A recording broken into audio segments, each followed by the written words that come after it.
You ever wonder if one person can really make a difference? Well, today we're going to dive into some absolutely incredible true stories about people who did exactly that. And we're not talking about movie spies here. We're talking about ordinary folks who decided to take on governments, criminal empires, even global surveillance networks. And somehow, they won. Let's kick things off with a scene that sounds like it's straight out of a thriller, but I promise you, it is shockingly real. So picture this, a tense meeting in a hotel room in Kampala, Uganda. The air is thick, a fluorescent light is probably flickering overhead, and two North Korean officials are sliding this shopping list across the table. I mean, look at that. They're negotiating a massive, illegal arms deal, and the whole time, a tiny hidden camera is recording every single word. Okay, but here's the kicker. The really insane part. The guy they think is some powerful, jet-setting arms dealer? He's an unemployed Danish chef, on government disability, with absolutely zero spy training. So that brings us to the one question that's at the heart of this entire explainer. How on earth did that happen? To figure that out, here's how we're going to break it all down. We'll look at the spark that gets these people going, how they manage to infiltrate these impossible systems, how they set the perfect traps, and finally, what happens when the truth comes out, and the personal price they have to pay for it. All right, so first things first, what is it that pushes a totally regular person to take on a global superpower or a massive criminal organization? Well, it usually starts with a single moment, a feeling of being powerless or seeing an injustice that they just can't let go of. So let's start with our chef, Ulrich Larsen. His career was over because of a chronic illness. He was on disability, feeling like his life had just stopped. Then one day, he watches a documentary about North Korea, and this one idea just gets stuck in his head. What if he could be the one to expose them? His totally ordinary, mundane background, the very thing that made him feel like a nobody, was about to become his greatest weapon. But defiance isn't always about going on the attack. For Ri Jong-yol, an 18-year-old math genius in North Korea, it was about getting away. He was about to be forced into a state-sponsored hacking unit for the rest of his life, and he basically calculated the most dangerous equation possible, an escape plan. So you have this amazing contrast.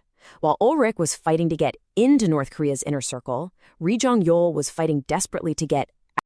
And then you've got a guy like Duncan Campbell. He wasn't planting bugs or making a daring escape. He was just a local journalist who stumbled onto a secret, a massive global spying network called Echelon. And his fight? It was this lonely 2-decade-long battle just to get people to believe him, while powerful governments did everything they could to keep it all in the dark. Okay, so you've got the motivation, you've got the why, but what about the how? I mean, how do you actually get inside these incredibly guarded, paranoid organizations that are designed to keep people like you out? Well, the methods are as clever as the people who use them. Ulrich Larsen played the long game, the really long game. For 10 years, he joined this pro-North Korea fan club and just played the part. He was the perfect true believer. He'd volunteer for all the boring jobs, he'd repeat all the talking points, and slowly, year after year, he built up their trust. Until one day, they just invited him right into their secret world. Patience was literally his superpower. But getting inside isn't always about pretending to be a friend. Sometimes you rot the system from within, and that was the strategy of the infamous gangster Whitey Bulger. He became a top informant for the FBI, but he wasn't helping them. He was playing them. He corrupted federal agents, turning them into his own private protection squad. He didn't just get inside the machine, he hijacked the whole thing. Right, so you're in. Now what? Well, getting access is one thing, but to really expose the truth, you have to do something else. You have to set the perfect trap.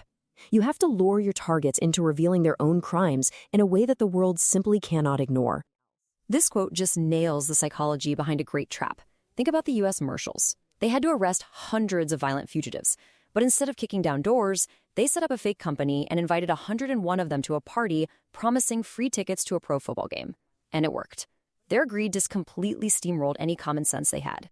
And Ulrich's trap, it was a total masterclass in just upping the stakes. He invented this fake millionaire, Mr. James, and dangled the bait.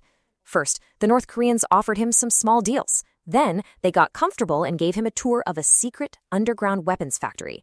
And finally, they signed an actual contract to build a weapons and meth lab in Uganda.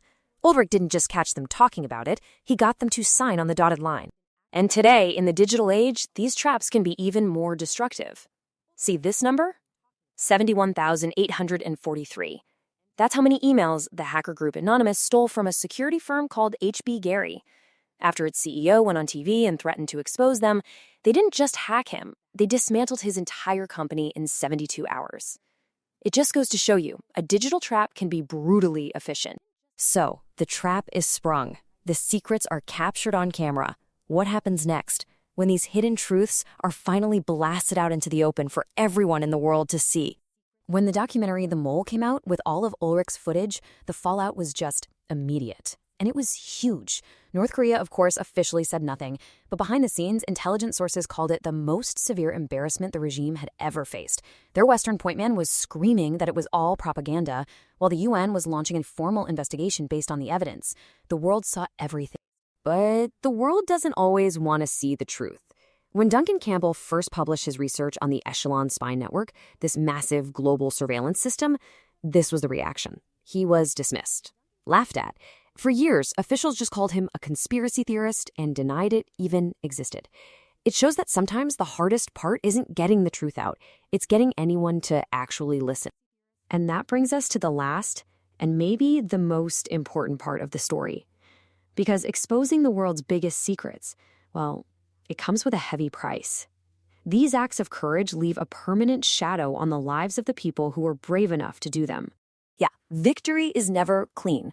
Ulrich Larsen will spend the rest of his life looking over his shoulder. Ri Jung-yol is free, but he'll likely never see his family again. Duncan Campbell eventually got his validation, but only after losing decades of his life to that fight. The hackers who took down HB Gary, they went to prison.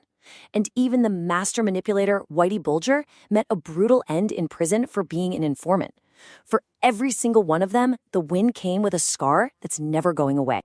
So we end up right back where we started, with the power of one person. The story of an unemployed chef who outsmarted a brutal dictatorship proves that incredible things are possible. And it leaves us with this final thought. If a single person with a hidden camera can expose the criminal network of a nuclear state, what other truths are just sitting out there in the dark, waiting for the right person to come along and flip on the light?